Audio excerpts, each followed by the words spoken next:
The crystal chandeliers of Ashford Academy's marble lobby cast geometric shadows across Italian tile. Designer heels clicked in rhythm with champagne glasses clinking. Parents draped in wealth gathered for the annual scholarship gala, their laughter echoing off vaulted ceilings. Near the entrance, a black woman in a cream-colored uniform pushed a cleaning cart. Her movements were efficient, practiced, invisible. Victoria Hastings noticed her first. She stopped mid-conversation, her ruby-red silk dress catching the light. Her perfectly manicured hand froze halfway to her mouth. The woman with the cart was wiping down a marble column 20 feet from the registration table. "Excuse me?" Victoria's voice cut through the elegant murmur like shattering glass. The woman turned slowly. Her name tag read Grace. Her eyes were tired but steady. "You can't be here right now." Victoria's tone dripped with disgust. She stepped forward, heels striking marble with authority. "This is a private event for donors and parents." Grace's hands tightened on the cart handle.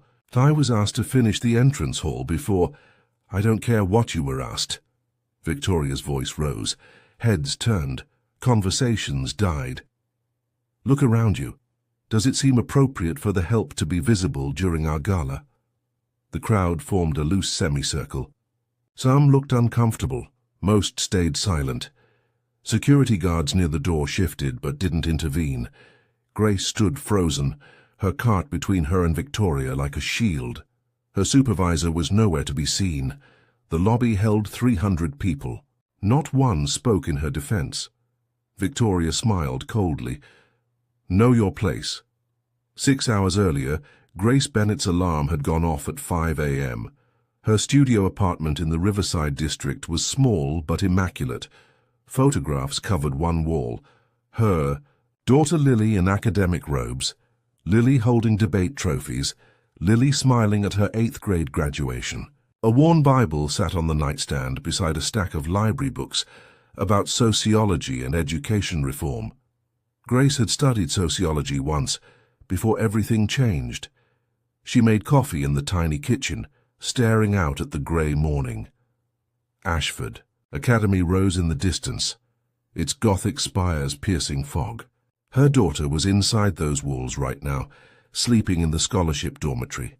Full ride, room and board, books included. Grace had worked 3 jobs to keep Lily fed and clothed through elementary school. When the acceptance letter came with the full scholarship, she'd wept for an hour. Then she'd applied for the custodial position. Other mothers might have been ashamed. Grace saw it differently. She wanted to be near Lily, to ensure her daughter had every opportunity she'd been denied. If that meant scrubbing toilets in the same building where Lily studied calculus, so be it. She'd finished her coffee and laid out her uniform. The cream fabric was industrial, designed to be forgettable. She was 42 years old. Her husband had died 7 years ago from cancer they couldn't afford to treat properly. Her college degree sat unfinished, abandoned when medical bills consumed everything. But Lily would finish. Lily would have the life Grace had planned for herself. Grace checked her phone. A text from Lily. "Morning, Mom.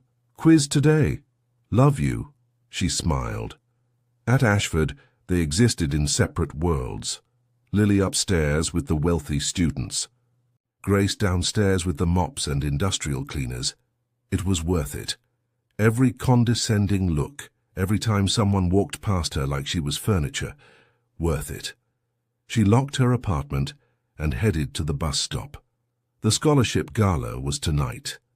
She'd volunteered to work it, extra pay, and she wanted to see the scholarships announced. Lily's name would be among the honor roll students recognized.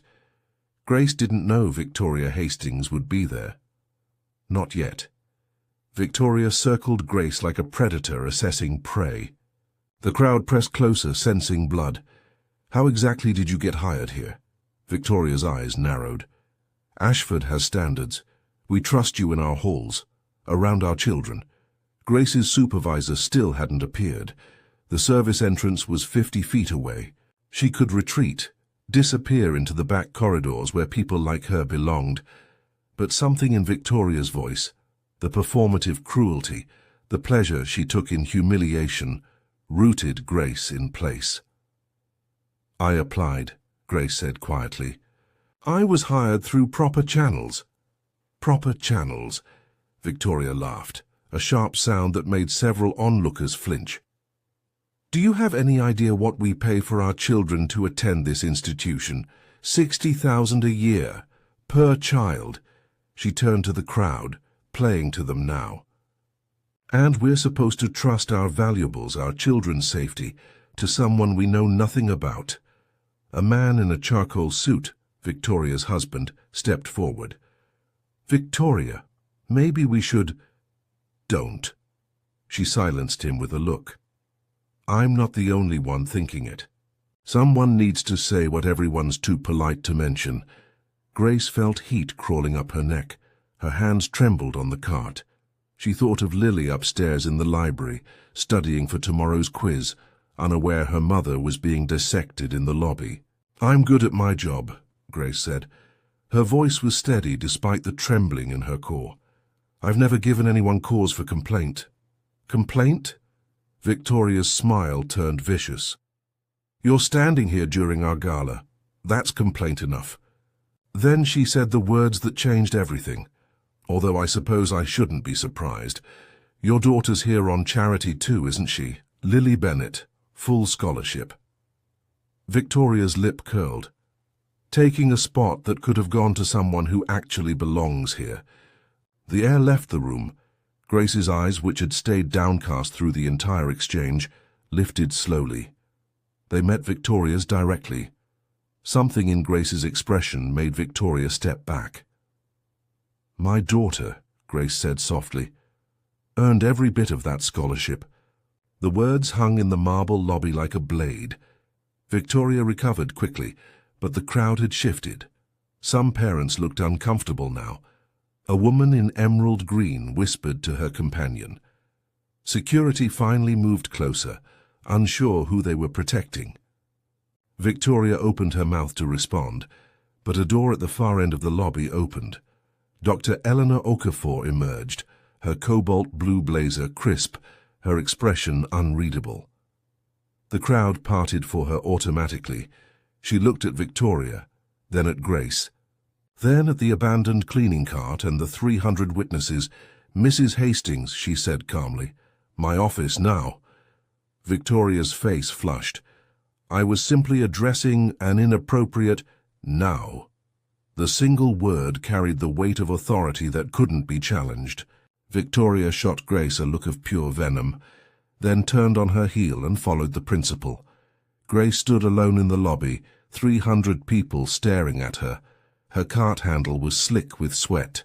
Her heart hammered against her ribs.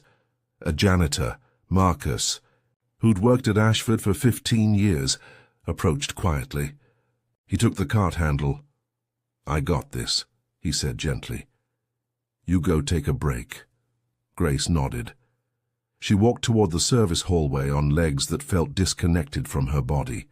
Behind her, the crowd's murmur resumed, analyzing, dissecting, judging. She pushed through the service door and let it swing shut behind her. The service hallway was concrete and fluorescent lights. No marble, no chandeliers, just industrial cleaner smell and the hum of ventilation systems. Grace leaned against the wall and closed her eyes. Her hands shook. She pressed them flat against the concrete, grounding herself in something solid. Every moment of the past 3 months rushed back. The parents who didn't see her, the ones who pulled their children closer when she passed, the woman who'd asked if Grace spoke English, the man who'd complained her cart was blocking his path when she was cleaning up his son's spilled coffee. She'd endured it all silently, for Lily. But Victoria had crossed a line Grace couldn't uncross. She'd brought Lily into it, made her daughter a target. Grace's humiliation was one thing. She could survive that. But painting Lily as undeserving, as taking something from real Ashford students, that was unforgivable. Grace thought about her husband in his final days. How he'd made her promise Lily would have opportunities they never did. How he'd squeezed her hand and whispered, "Don't let them make her small." "I won't," Grace had promised. Now that promise was being tested. She thought about the university, about her unfinished degree, about the dreams she'd had before life intervened. She thought about Victoria Hastings in her ruby red silk, dripping with contempt and diamonds. And she thought about something else. Something she'd noticed the first week of work, but hadn't acted on. Victoria's face had been familiar. Not from Ashford. From before. Grace pushed off the wall. Her hands had stopped shaking. She walked deeper into the service corridor, past supply closets and time clock stations, until she reached the small break room. Marcus was there, making coffee. He looked up. "You okay?" Grace nodded slowly. "Marcus, can I ask you something?" "Has Mrs. Hastings always been like that?" Marcus snorted. "She's worse than most, but—" He shrugged. "Rich folks are rich folks. They forget we're human." "Yeah," Grace said quietly. "Some of them forget they weren't always rich either." Marcus looked at her curiously, but Grace didn't elaborate. She poured herself water from the cooler and sat down at the break table. Her phone buzzed. A text from Lily. "Gala tonight. Can't wait to see the scholarship announcements. Are you working it?" Grace typed back, "Yes, I'll be there." She didn't mention what had just happened. Lily didn't need to carry that weight. Grace finished her water and stood. The gala started in 2 hours. She had work to do, but something had shifted inside her. A door had opened. A decision had been made. Victoria Hastings was about to learn that some people can't be erased. 15 years ago, Grace Bennett had been 27 and full of fire. State University wasn't prestigious like Ashford, but it was hers. She'd worked since age 16 to save for tuition. Sociology major, education minor. She wanted to understand systems of inequality and dismantle them from within. Her dorm was in the North Tower, the scholarship wing. Threadbare carpets and communal bathrooms. She didn't mind. She studied in the library until it closed, survived on ramen and coffee, wrote papers that professors praised, and she remembered Vicki Martin. Not well. They weren't friends. But you noticed people when they worked in the campus cafeteria. Vicki had been there most mornings, serving scrambled eggs and bacon to students who didn't see her face. Grace had smiled at her once. Vicki had smiled back, tired but genuine. Vicki was a scholarship student too. Grace knew, because they'd both attended the scholarship orientation session. Vicki had sat 3 rows back, taking notes furiously. Her accent still rough with Tennessee hills. She'd been mocked for it. Grace remembered wealthy students imitating her drawl, laughing behind their hands when she mispronounced words. Vicki had worked that cafeteria job for 3 years. Hairnet, plastic gloves. Eyes downcast when the cruelty got too loud. Then senior year she'd disappeared. Rumor was she'd gotten engaged to someone from the business school. Someone whose last name opened doors. Grace had graduated 6 months later. She'd married Daniel, her college sweetheart. They'd been happy. Poor but happy. Then Lily was born, and Daniel got sick and the hospital bills came, and Grace's dreams of graduate school dissolved into minimum wage shifts and medical debt. When Daniel died, Grace had been 35 with a 7-year-old daughter and a half-finished degree that felt like a gravestone. She'd rebuilt slowly. Raised Lily alone. Applied for every scholarship program she could find for her daughter. When the Ashford acceptance came, Grace had cried. Then she'd looked up the parent directory on the school website, and there it was. Victoria Hastings. Mother to Thomas Hastings, 5th grader. The photo showed a woman in pearls and confidence. But Grace knew faces, knew the shape of a jaw, the set of eyes. Vicki Martin had become Victoria Hastings. The girl who'd served eggs with trembling hands now attended galas in ruby silk. Grace had applied for the custodial job the next day. Not for revenge. She wasn't sure what for. Maybe just to see.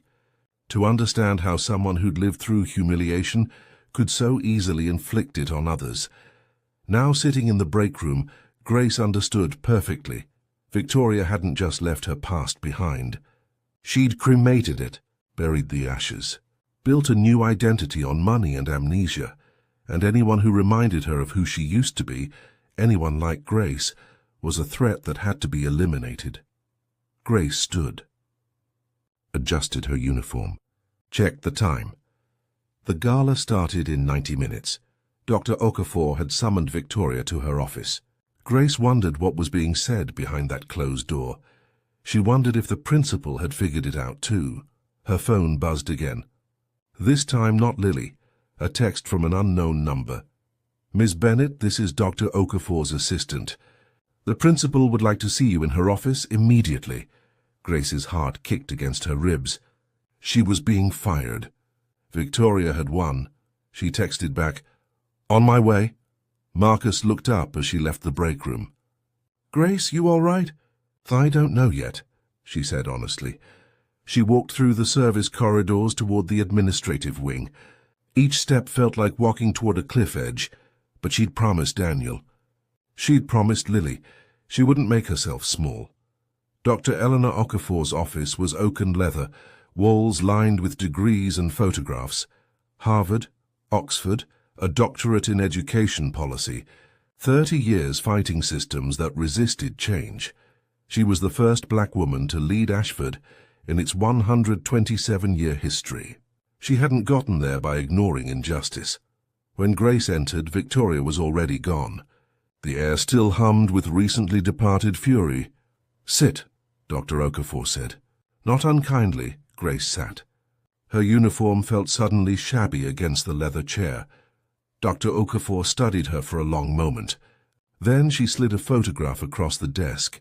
It showed a young woman in a cafeteria uniform, hairnet, name tag reading Vicki. The photo was grainy, clearly from a yearbook or university archive. But the face was unmistakable. Victoria Hastings, 15 years younger, serving mashed potatoes. Grace's breath caught. "I have a very good research assistant," Dr. Okafor said quietly. "After I saw what happened in the lobby, I made a call. State University keeps excellent records." She slid another document forward. An old scholarship application. Name Victoria Martin. High school Appalachian Regional. Parents coal miner deceased and cafeteria worker. Grace stared at the papers. Her hands trembled in her lap. "You knew," Dr. Okafor said. "It wasn't a question." "Not for certain," Grace whispered. "I thought I recognized her." "From college." "We weren't friends, but—" She looked up. "She worked in the cafeteria. I remembered her because students were cruel to her. Because of her accent. Because she was poor." Dr. Okafor nodded slowly. "She married Harrison Hastings 6 months before graduation. Changed her name. Erased her history." She leaned forward. "When their son enrolled here 5 years ago, her application conveniently omitted everything. No mention of scholarships or cafeteria work. She presented herself as generational wealth." "She's ashamed," Grace said softly. "Of where she came from. Shame that curdles into cruelty," Dr. Okafor agreed. "The worst kind." Grace's mind raced. "Are you telling me this because you're firing me?" "Because if she complains—" "I'm telling you this," Dr. Okafor interrupted gently, "because I'm rewriting tonight's speech." Grace blinked. "What?" "The scholarship gala speech. I give it every year. Tonight I'm making a change." Dr. Okafor's eyes were steady, fierce, kind. "I'm going to talk about where scholarships come from. About the students they serve. About people who forget their origins." Grace's heart hammered. "She'll know you're talking about her." "I'm counting on it." The office went silent. Outside, the sun was setting. Golden light slanted through windows, catching dust motes and diplomas. "I can't do this alone," Dr. Okafor said. "I need you on that stage with me, visible, standing tall, reminding everyone that the people who clean these halls have names, have daughters, have histories that matter." Grace's throat tightened. "If I do this, she'll destroy me." She has money, connections. She has a lie to protect, Dr. Okafor corrected. Lies are fragile things, Miss Bennett. Truth is what endures. Grace thought of Lily, thought of every moment she'd bitten her tongue, swallowed pride, accepted invisibility. Thought of her husband's whispered promise, "Don't let them make her small. What do you need me to do?" Grace asked. Dr. Okafor smiled. It was a warrior's smile. "Just stand beside me. Let them see you. The rest I'll handle." Grace nodded slowly. Her hands had stopped trembling. Something cold and clear had settled in her chest. "There's a dress code for the stage," Dr. Okafor said, "so I'm having my assistant bring you something appropriate. We'll meet in the green room 15 minutes before the speech." She stood. Grace stood too, Miss Bennett. "One more thing." Dr. Okafor's expression softened. "Your daughter, Lily, she's extraordinary. Her essay on educational equity made me cry. She's going to change the world." Grace's eyes burned. "She's my whole world." "I know," Dr. Okafor said gently. "That's why we're doing this. Not for revenge, for truth. So she grows up in a world where people like us don't have to choose between dignity and survival." Grace left the office walking taller than she had in years. The gala began at 7. By 6:30, the grand ballroom glittered with lights and laughter. Victoria stood near the champagne fountain, recounting her lobby confrontation to a circle of fascinated listeners. "I mean, really?" she said, voice pitched to carry. "The help should know better. I was perfectly polite, but someone needed to say it." The women around her murmured agreement. Their husbands looked vaguely uncomfortable but said nothing. Harrison Hastings touched his wife's arm. "Victoria, maybe nothing." She sipped champagne, triumphant. "The principal called me to her office and apologized for the disruption. Said the woman would be dealt with." This was a lie. Dr. Okafor had said no such thing. But Victoria had walked out of that office convinced of her own righteousness, and that was close enough to truth in her world. She didn't notice Dr. Okafor ascending the stage early. Didn't see the woman in the wings, no longer in a uniform but in a simple cobalt blue dress that matched the principal's blazer. The lighting technician cued the spotlight. Dr. Okafor tapped the microphone. The sharp sound cut through conversation. "Good evening," she said warmly. "Before we celebrate tonight's scholarship recipients, I'd like to address something." Victoria's smile froze mid-sip. The champagne suddenly tasted bitter. Her husband's hand tightened on her arm. A warning, the crowd quieted, curious. This wasn't part of the usual program. Dr. Okafor's voice remained warm, conversational, devastatingly calm. "Tonight, someone in this room forgot where they came from." Victoria's face drained of color. Her champagne glass trembled in her hand. "And I'm going to help her remember." The spotlight swung to include the wings. Grace stepped forward onto the stage. No longer invisible. No longer silent. 300 people stared. Victoria Hastings stood frozen near the champagne fountain, her ruby-red dress suddenly feeling like a costume. Dr. Okafor smiled. "Let me tell you a story about scholarships. About dignity. About the difference between where we start and who we choose to become." Victoria's world began to crack. Victoria couldn't move. Her champagne glass felt welded to her hand. Grace stood on the stage in cobalt blue, shoulders back, chin lifted. She looked nothing like the woman who'd pushed a cleaning cart 2 hours ago. She looked like someone who'd survived storms Victoria couldn't imagine. Dr. Okafor's voice filled the ballroom. "Many of you don't know Ms. Grace Bennett. You've seen her. You've walked past her. But you haven't known her," Victoria's husband whispered urgently. "We should leave." But Victoria's legs wouldn't cooperate. She was trapped in the crowd, in the spotlight's peripheral glow, in the story about to unfold.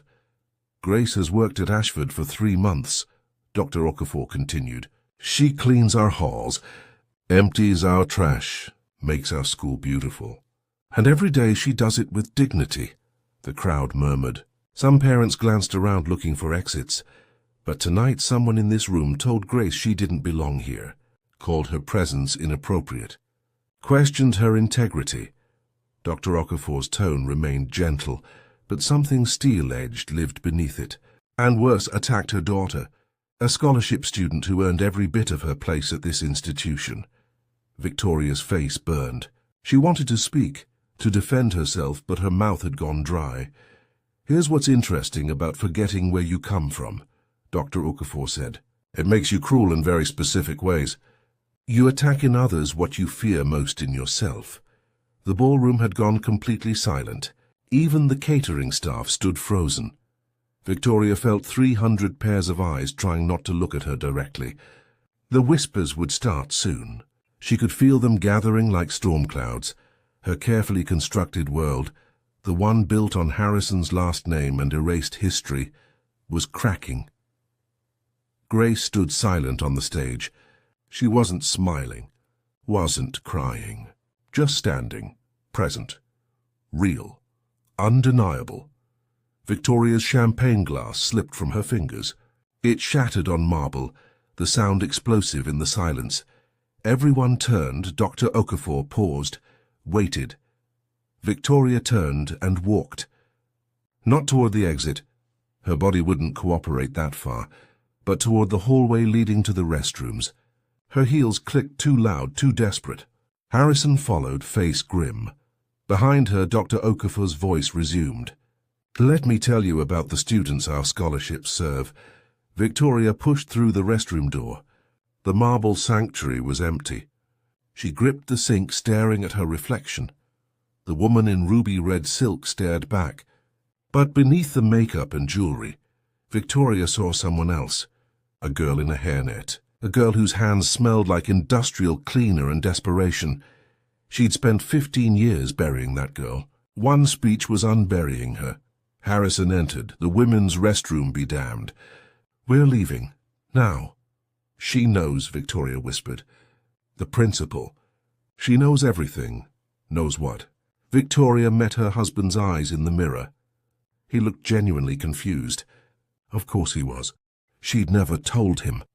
About the cafeteria job, the scholarship, the accent she'd trained away, the past she'd cremated. "Nothing," she said. "Let's go." But when they emerged, the ballroom doors were closed. The speech was still happening, and Victoria couldn't face walking through that crowd, couldn't endure the knowing looks and whispered judgments. They stood trapped in the marble hallway, Victoria's empire crumbling around her, Grace's quiet dignity demolishing it brick by brick. After the speech, Grace retreated to the green room. Her hands shook as she removed the borrowed dress. Dr. Okafor had been brilliant, compassionate but firm. She'd told the crowd about scholarship students who became doctors, teachers, leaders, about the importance of dignity, about seeing the full humanity in everyone. She'd never mentioned Victoria by name. Didn't need to. But now, alone in the small room, Grace felt the weight of what she'd just done. Victoria would retaliate. Women like her always did. She had money, connections, lawyers. She could make Grace's life impossible. Could maybe even target Lily's scholarship somehow. Grace sat heavily on the couch. The dress hung on the back of the door, the cobalt blue catching fluorescent light. Her phone buzzed. A text from Lily. "Mom." Dr. Okafor's speech was amazing. She talked about scholarship students like us. "I wish you could have seen it." Grace closed her eyes. Lily had been in the audience, had watched her mother stand on that stage. She didn't know about the confrontation in the lobby, didn't know Victoria had attacked her by name. Grace typed back, "I saw it, baby." "I was there." Lily's response came immediately. "Really? Where were you sitting?" Grace stared at the screen. How did she explain? That she'd been on stage? That she'd let herself be visible in a way that might cost everything? Before she could answer, the green room door opened. Marcus entered, still in his custodial uniform. "They're talking about you," he said quietly. "In the ballroom." The parents. Some are angry at Mrs. Hastings, others are defending her. "It's a whole thing." Grace nodded numbly. "I shouldn't have done it. I should have just stayed quiet." "No." Marcus sat beside her. "I've worked here 15 years. You know how many times I've wanted to say what you just said? Just by standing there. It won't change anything, Grace whispered. Tomorrow I'll still be cleaning toilets. Victoria will still be Victoria. Maybe, Marcus agreed. But 300 people saw you tonight. Really saw you. That's not nothing. Grace's phone buzzed again. Lily. Mom, you okay? She made a decision, typed, I'm fine, sweetheart. I'll explain everything tomorrow. Love you. Lily. Love you too. Grace stood, changed back into her uniform. The cream fabric felt different now, not like invisibility, but like armor. She had work to do. The gala would run another 2 hours. Dishes needed collecting, floors needed sweeping. She opened the green room door and stepped into the corridor. Whatever came next, she'd face it. For Lily, for herself, for the girl with the hairnet who'd once been Victoria. Some fights were worth the cost. By midnight, the ballroom was empty. Grace worked alongside Marcus and 2 other custodians, collecting abandoned champagne glasses and wilted flowers. Her supervisor, Carol, had appeared an hour ago. She'd looked at Grace strangely, but said nothing about the speech. Just assigned sections and left them to work. Grace was wiping down tables when her phone rang. Unknown number. She almost didn't answer. But something made her press accept. Ms. Bennett? A woman's voice. Young, professional. This is Amanda Chen from the Tribune. I was at the gala tonight. I'd love to talk to you about... Grace hung up. The phone rang again immediately. Different number. She silenced it. But notifications kept coming. Voicemails, text messages. Someone had leaked the story. Marcus approached, phone in hand. Grace, you need to see this. He showed her a Twitter thread. Someone at the gala had posted about Dr. Okafor's speech, about a wealthy mother who'd attacked a custodian, about hidden histories and hypocrisy. The thread had 4,000 retweets. Grace's legs went weak. She sat down hard on a folding chair. They don't use your name, Marcus said quickly, or Victoria's, but people are connecting dots. The school's name is out there. Grace's phone vibrated continuously now. She turned it off. I need to talk to Lily, she whispered, before she hears it from someone else. She left the ballroom, walked through empty corridors to the scholarship dormitory. The night guard recognized her, nodded her through. Lily's room was on the 3rd floor. Grace knocked softly. The door opened. Lily stood there in pajamas, eyes red. Someone posted about it, she said. About you, about Mrs. Hastings. Grace stepped inside, closed the door. The small dorm room smelled like vanilla candles and textbooks. I'm sorry, Grace started. I didn't mean for it to become, don't apologize. Lily's voice was fierce. She grabbed her mother's hands. Don't you dare apologize for standing up. Grace's throat tightened. She said terrible things about you. About the scholarship. I know what she said. Lily's jaw set in a way that reminded Grace of herself. Sarah told me. Her mom was in the lobby. She heard everything. They sat on Lily's narrow bed. Outside, campus was dark and quiet. Mom, do you know what it's like? Lily's voice cracked. Being here on scholarship, some students are nice, but others, they make sure you know you don't belong, that you're charity, that you're taking something from them. Grace pulled her daughter close. Baby, Mrs. Hastings said it out loud, Lily continued, but others think it. They just whisper it instead. She pulled back, eyes bright with unshed tears. So don't apologize for making them look at you. At us. Don't apologize for making them uncomfortable. Grace cupped her daughter's face. When did you get so brave? I learned from you, Lily said simply. They held each other in the small dorm room. Outside, the story was spreading. Tomorrow would bring consequences Grace couldn't predict. But tonight, her daughter knew she'd fought back. That was enough. The emergency school board meeting was called for Monday morning. Grace wasn't invited, but Dr. Okafor kept her informed. Victoria had filed a formal complaint. harassment, creating a hostile environment. She wanted Grace fired and Dr. Okafor reprimanded. The board was divided. Some members, wealthy donors, sided with Victoria. Others questioned why she'd attacked a custodian in the first place. By Monday afternoon, the story had made regional news. Wealthy school parent accused of attacking custodian ran in the Tribune. The comments section was brutal. Someone had found Victoria's old university photos, the cafeteria uniform, the scholarship records. It was all public now. Grace was summoned to Dr. Okafor's office Tuesday morning. She walked through campus with her head up, though her stomach churned. Students watched her pass. Some smiled, others looked away. In the administrative wing she found chaos. Parents crowded the reception area. Some demanded Grace's termination. Others defended her. Voices overlapped, sharp and angry. Dr. Okafor's assistant guided Grace through a side entrance, avoiding the crowd. The principal's office was quieter, but tension hummed in the air. "The board wants a resolution," Dr. Okafor said without preamble. "Victoria is threatening to pull her son's enrollment. Other parents are following her lead." Grace's heart sank. "I'll resign. I never meant—" "You'll do no such thing." Dr. Okafor's voice was steel. "Victoria Hastings doesn't get to dictate who works here. But the school needs those families. Their donations will be replaced." Dr. Okafor leaned forward. "Grace, I've spent 30 years in education. I've seen this pattern 1,000 times. The powerful protect the powerful. The invisible stay invisible." She stood, walked to the window overlooking the campus.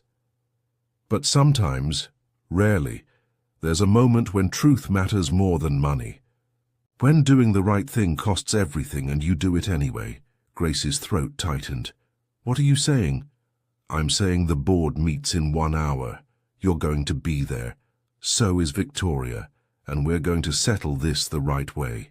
The conference room was oak and leather, windows overlooking manicured lawns. 9 board members sat around the table. Grace stood near the door, Dr. Okafor beside her. Victoria sat with Harrison and a lawyer. She wore ivory, pearl earrings, an expression of wounded dignity.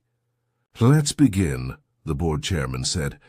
He was elderly, distinguished, uncomfortable. "Mrs. Hastings, you filed a complaint regarding Ms. Bennett and Dr. Okafor's conduct at the scholarship gala." Victoria's lawyer leaned forward. "My client was publicly humiliated and subjected to a hostile work environment. Ms. Bennett doesn't work for Mrs. Hastings," Dr. Okafor interrupted calmly. "She works for the school. The speech was clearly directed at my client," the lawyer continued, implying she'd hidden her background, suggesting she was a hypocrite. "I never mentioned Mrs. Hastings by name," Dr. Okafor said. "I spoke about the importance of scholarship programs and treating all school community members with dignity." The lawyer smirked. "Yet somehow everyone knew exactly who you were talking about."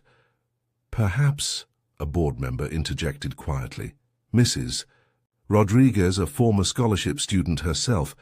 That says more about Mrs. Hastings's behavior than Dr. Okafor's speech." Victoria's face flushed. "I was protecting the school's integrity. That woman was visible during a donor event." "That woman has a name," Grace said quietly. The room went silent. Everyone turned to her. Grace stepped forward. Her uniform was freshly pressed. Her hands were steady. "My name is Grace Bennett.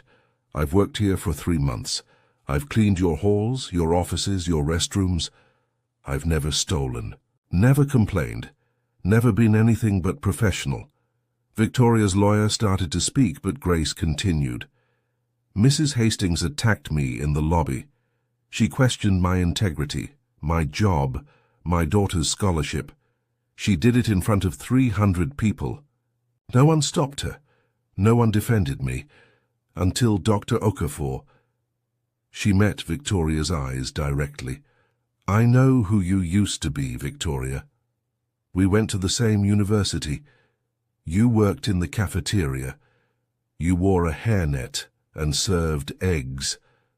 I remember because I smiled at you once, and you smiled back. Victoria's face drained of color. You were a scholarship student, Grace continued softly, like my daughter, like me. You know what it feels like to be invisible, to be dismissed, to work twice as hard for half the respect. The room was absolutely silent.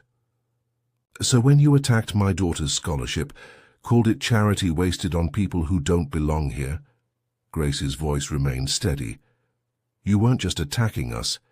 You were attacking the girl you used to be, and I felt sorry for you. Victoria's hands trembled in her lap. Harrison reached for her, but she pulled away. I don't want you fired, Grace said. I don't want revenge. I just want to work. To be near my daughter, to be treated like a human being. She turned to the board. If that's too much to ask, I'll resign. But I won't apologize for standing on that stage, for being visible, for existing in a space that makes some people uncomfortable. She stepped back beside Dr. Okafor. The board chairman cleared his throat. Mrs. Hastings, would you like to respond? Victoria sat frozen. Her lawyer whispered urgently, but she didn't seem to hear. Finally, she stood. Her ivory dress wrinkled where she'd clutched the fabric. Her voice cracked.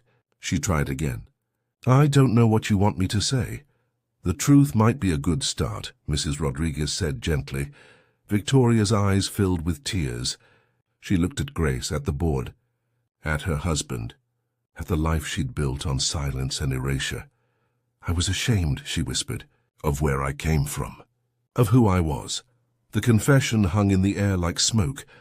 I married Harrison because he made me feel like I belonged somewhere. I changed everything about myself because I thought that's what I had to do. Her voice broke. And when I saw Grace, I saw everything I'd tried to forget. She sank back into her chair. I'm sorry. The apology was barely audible. But it was there. The board voted unanimously. Grace kept her job. Dr. Okafor received a formal commendation. Victoria was required to issue a public apology and complete diversity training. 3 families withdrew their children from Ashford.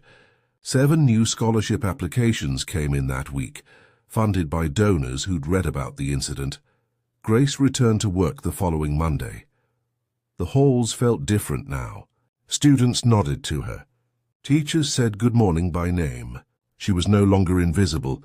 Victoria and Harrison kept their son enrolled. Grace occasionally saw them at school events. Victoria never met her eyes, but the cruelty had drained away, replaced by something like shame. Or maybe just exhaustion. 2 months later, Grace received an envelope. Inside, a handwritten note on expensive stationery. I owe you more than an apology.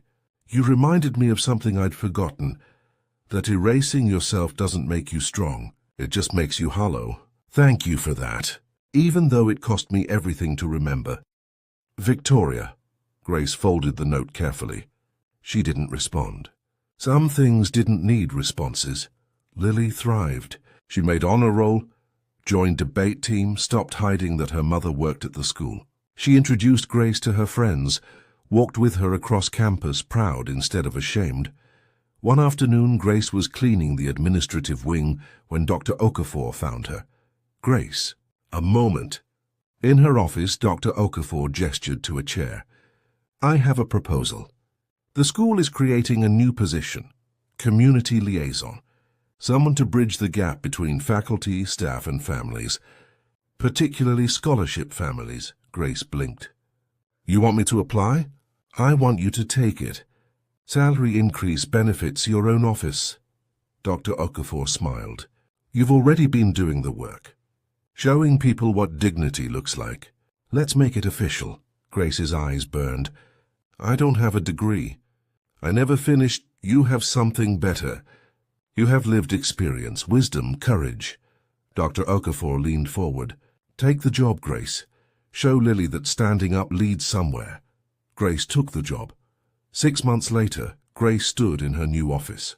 Small but hers. Desk, computer. Window overlooking the quad where Lily and her friends studied on sunny days. She thought about the girl in the cafeteria hairnet, about the woman in ruby red silk, about how shame could poison you, turn you into someone who inflicted the very wounds you'd once endured. She thought about Dr. Okafor, who'd risked her position to defend truth, about Marcus and the other custodians who'd quietly supported her, about Lily, who'd learned that silence wasn't safety, standing up was. Some people spent their lives erasing their past. Grace had learned something different. Your past was where your strength lived. The struggles that broke you also taught you how to rebuild. Victoria had forgotten that. She'd traded authenticity for belonging, and lost both in the process. Grace opened her laptop. She had scholarship applications to review, families to support, stories to hear. Outside her window, students crossed the quad, some wealthy, some struggling, all deserving of dignity. Grace remembered the marble lobby, the 300 witnesses, the moment she'd stopped being invisible. Not because anyone gave her permission, but because she'd finally given it to herself. The girl you were doesn't disappear when you pretend she never existed. She just waits. In cafeteria uniforms and cleaning carts and unfinished degrees, waits for the day you remember. Your past isn't your prison. It's your proof you survived. And survival, real survival, means staying human even when the world wants you to disappear. Grace smiled at her daughter through the window. Lily looked up, waved, beaming with pride. Some battles were worth every consequence. This was one of them.